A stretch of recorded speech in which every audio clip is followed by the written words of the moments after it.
तो देखिए ये जो हमने अभी पीछे पढ़ाया था आपको हमने magnetic field due to long straight wire, उसी से ये क्वेश्चन है हमारा। और ये ऐसे क्वेश्चंस बहुत इंपॉर्टेंट होते हैं। तो देखिए हमने आपको इसे पिछले वाले वीडियो में पढ़ाया था कि अगर कोई लॉन्ग स्ट्रेट वायर हो, इसके मिड पॉइंट से अगर ये डिस्टेंस a है और आपका कोई एलिमेंट लिया था, तो उस केस में हमने आपको फॉर्मूला पढ़ाया था ये इस तरीके से कि इसका एक एंड अगर आपका φ1 है और ये आपका φ2 है, तो उस केस में हमने आपको फॉर्मूला क्या पढ़ाया था। और इससे अगर आई अमाउंट ऑफ जा रहा तो म्यू नॉट अपॉन 4 पाई आई अपॉन ए साइन φ1 प्लस साइन φ2, ये किसकी वैल्यू थी, मैग्नेटिक फील्ड की वैल्यू थी ये। अब लेकिन यहाँ पे देखिए आपको इसका एंड नहीं पता, इसका एंड ये क्यों क्वेश्चन है ये, इसका एक एंड आपको नहीं पता, आपको दोनों जो है इनफाइनाइट लेंथ ऑफ वायर दे रखा है, ठीक है। तो अब एक बात बताइए, अगर ये इनफाइनाइट हो, इसका एक एंड इधर कहीं जा रहा हो, तो क्या इधर मिलेगा, नहीं, क्योंकि इसका एंड पता ही नहीं है। तो ये ऐसे चलेगा, तो ये जो डिस्टेंस है ये भी हमारा कैसे चलेगा, ऐसे चलेगा, मतलब φ1 क्या हो जाएगा, पूरा 90 हो जाएगा। इसी तरीके से ये एंड आपको आगे की ओर जा रहा है, तो इसका मतलब ये भी सीधे ऐसे चला जाएगा। क्यों, क्योंकि इनफाइनाइट लेंथ है, तो इसका एंड पता ही नहीं कहाँ पे, तो ये भी ऐसे सीधा चलता जाएगा। दैट मीन्स ये एंगल भी कितना हो जाएगा, 90। तो यहाँ पे ये जो b की वैल्यू है म्यू नॉट अपॉन 4 पाई आई अपॉन ए, ये दोनों एंगल क्या हो जाएगा, ये भी 90 हो जाएगा और ये भी 90 हो जाएगा।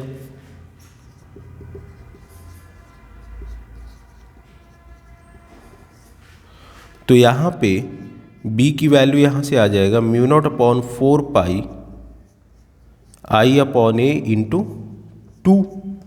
इसको सिंपल ये भी कर सकते हैं, म्यू नॉट अपॉन ये 2 से अगर ये कैंसिल आउट हो जाए तो म्यू नॉट अपॉन 2 पाई आई अपॉन ए, ये b की वैल्यू हो जाएगी, ठीक है।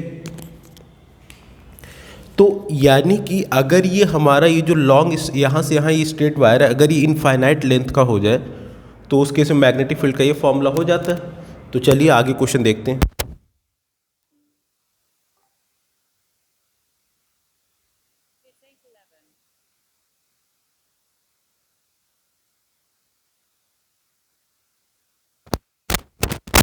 तो अब देखिए, तो एक वायर जो है जो कि इनफाइनाइट लेंथ का है, ये हमारा जो वायर है ये इनफाइनाइट लेंथ का है। इसी तरीके से ये जो वायर हमारा इनफाइनाइट एंड है, तो इन दोनों के लिए मैग्नेटिक फील्ड का फॉर्मूला तो ये होगा। लेकिन आपसे कह रहा है कि मैग्नीट्यूड जो फाइंड करना है, एक पॉइंट Q पे, एक पॉइंट P पे और एक पॉइंट R पे। तो देखिए अगर आपको मैग्नीट्यूड के साथ डायरेक्शन फाइंड करो, समझिएगा मैग्नेटिक फील्ड कैसा है, वेक्टर क्वांटिटी है।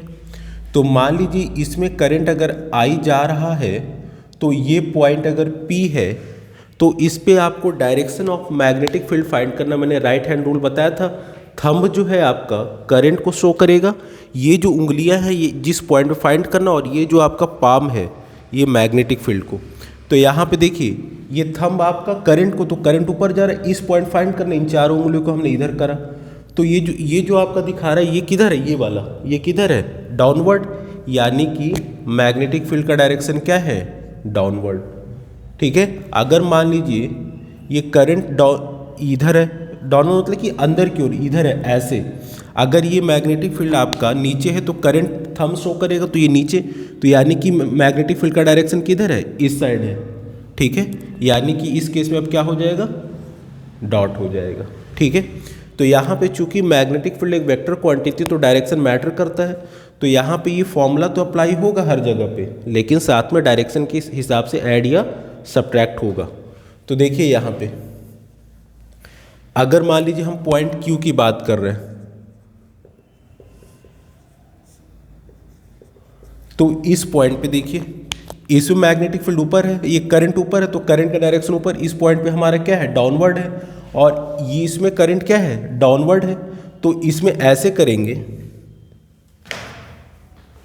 इसमें करंट ऐसे करेंगे, देखिए डाउनवर्ड, तो इसमें भी नीचे है, यानी कि इसके कारण भी ये बोर्ड की इनसाइड है और इसके कारण भी बोर्ड के इनसाइड है क्रॉस, यानी कि दोनों का डायरेक्शन क्या है, सेम है। तो अगर सेम है तो यहाँ पे जो टोटल मैग्नेटिक फील्ड हो जाएगा वो क्या हो जाएगा, ऐड हो जाएगा। डायरेक्शन सेम है तो वेक्टर क्वांटिटी है, डायरेक्शन सेम है तो ऐड होगा, अगर अपोजिट डायरेक्शन होता है तो क्या होता है, सब्ट्रैक्ट हो जाता है। तो B1 प्लस B2, तो B at point Q equals to B1 की वैल्यू क्या होगी, म्यू नॉट अपॉन 2 पाई, ए भी देखिए ये डिस्टेंस कितना है, 10 है, ये भी 10 है, तो 1/10। I1 की वैल्यू 20 है, I2 की वैल्यू कितनी है, 30, 20 प्लस 30 हमने कॉमन ले लिया यहाँ से, ठीक है। तो इसी तरीके से हमारा, ठीक है, लेकिन यहाँ पे देखिए सबसे इंपॉर्टेंट, आपको करंट जो है वो एम्पियर में दे रखा है, तो डिस्टेंस किस में लेंगे, मीटर में लेंगे। तो यहाँ पे ये जो आपकी वैल्यू आई mu not upon 2 pi into 1/10, 10 क्या है, सेंटीमीटर है, इसको किस में कन्वर्ट करेंगे, मीटर में, तो 10/100 और ये 50/100 हो जाएगा। अब इसके आगे आप सॉल्व कर लीजिएगा, ठीक है। मेरा काम था डायरेक्शन और मैग्नीट्यूड बताना इन इनफाइनाइट लेंथ का, ठीक है। इसी तरीके से एट पॉइंट, अगर हम एट पॉइंट P की बात करें तो ये पॉइंट P है, तो इस पॉइंट पे क्या होगा, तो देखिए राइट हैंड रूल लगाएंगे, ये जो थंब होगा हमारा डायरेक्शन ऑफ करंट को शो करता है, ये उंगलियां जो चारों हैं उस डायरेक्शन में इसको आगे ले जाएंगे जिधर हमें जिस पॉइंट पे मैग्नेटिक फील्ड को फाइंड करना है। तो ये जो पूरा है ये वाला, दिस इज ये जो आपका मैग्नेटिक फील्ड का डायरेक्शन दिखाता है, तो पॉइंट पी पे तो देखिए ये थंब करंट के डायरेक्शन तो ऊपर जा रहा है, तो ये आपकी तरफ मैग्नेटिक फील्ड आ रहा है इस वायर के कारण। इसके कारण क्या हो रहा है, इस पॉइंट पे किधर है, इनसाइड द बोर्ड, तो यानी कि इसके कारण बाहर की ओर है और इसके कारण इनसाइड द बोर्ड है, यानी कि डायरेक्शन क्या है, अपोजिट है। तो यहाँ पे टोटल मैग्नेटिक फील्ड क्या हो जाएगा, B1 माइनस B2, ठीक है। अगर आप इधर को पॉजिटिव मानते तो इनसाइड को क्या मानेंगे, नेगेटिव। इसी तरीके से तो वैल्यू रख लेंगे ये सारी वैल्यूज। अब यहाँ पे देखिए B1 में डिस्टेंस कितना होगा, 10 प्लस 10, ये सॉरी इसके कारण जो होगा आपका 10 होगा, ये जो A है कहाँ चला गया, ये जो A है इसके कारण 10 होगा, बट इसके कारण कितना होगा, 10 प्लस 10 प्लस 10 30 सेंटीमीटर। इसी तरीके से अगर हम निकालें एट पॉइंट R, तो इस पॉइंट पे क्या होगा, तो देखते हैं।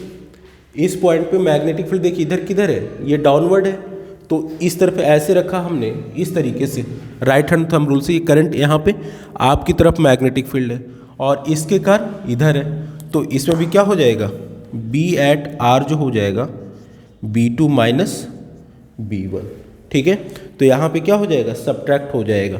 यहाँ पे B2 माइनस B1 हमने क्यों किया, ये वैल्यू ज़्यादा है, ठीक है, इसकी वैल्यू, ये इसके कारण जो आपका है मैग्नेटिक फील्ड B1 है और इसके कारण B2 है, तो यहाँ पे B2 माइनस B1 और यहाँ पे B1 माइनस B2, ये चीज़ ध्यान रखिएगा, ठीक है।